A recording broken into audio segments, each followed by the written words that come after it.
O que me assusta mais no momento atual é o papel da grande mídia, da chamada grande mídia.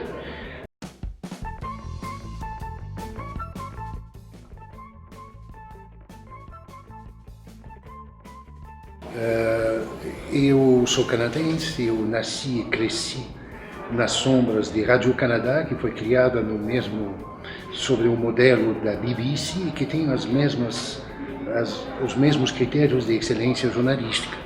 No geral, eu acho que o momento pelo qual nós estamos passando é bastante positivo, porque eu acho que é importante para a evolução de uma sociedade democrática, que as coisas tenham visibilidade, que as pessoas tenham espaço para manifestar suas opiniões, para que as instituições se fortaleçam. Eu gosto muito de um filósofo que se chama Pierre Levy. Pierre Levy, ele discute a cibercultura e, nesse sentido, ele trata da democracia e das tecnologias da informação e da comunicação como bastante interligadas, de tal modo que quanto mais a internet, né, sobretudo a Web 2.0, ela se desenvolve, mais a gente fortalece a democracia. E eu nunca pensei ver uma mídia da importância daquilo que temos aqui no Brasil, a mídia tradicional, o familiar, o corporativo, ela tem vários nomes. Ainda que muita gente esteja desapontada por achar que estão descobrindo muitas coisas que estavam ocultas, mas de alguma maneira coisas como essa vem acontecendo há muito tempo e na medida em que se ganha visibilidade é possível você combatê-las, né? É difícil você combater um inimigo que você não vê e ele nem aparece como um inimigo efetivamente. Mas principalmente a Rede Globo, o Globo e seus vários produtos, a Folha de São Paulo, o Estadão e outros meios de comunicação como a Veja e a Época. Então, nesse sentido, na minha opinião, eu não vejo isso como algo negativo. Eu acho que é um processo importante na história do nosso país. Isso por quê?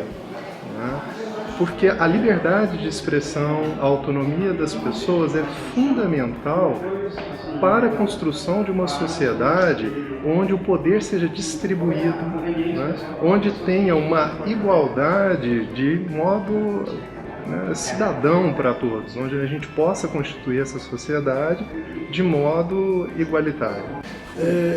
Realmente, se posicionar de modo tão parcial e tão tentando justificar o injustificável. E eu acho que o desenrolar desse processo pode ser algo muito bom para o nosso futuro, né? Na medida em que as pessoas começam a sentir em vários níveis, né, das suas atuações que tem visibilidade aquilo que elas fazem, que é mais difícil esconder aquilo que elas fazem, isso as obriga, num certo sentido, a prestar contas. O pior que possa acontecer no país agora é a ruptura da ordem democrática e eu vejo uma mídia promovendo justamente essa ruptura de modo muito irresponsável e em muitos casos, sem o início da metade da sombra de um átomo de uma boa razão. Alguns exemplos são assim muito interessantes, né? Por exemplo, em sociedades totalitárias, como por exemplo a China, que está se abrindo, né?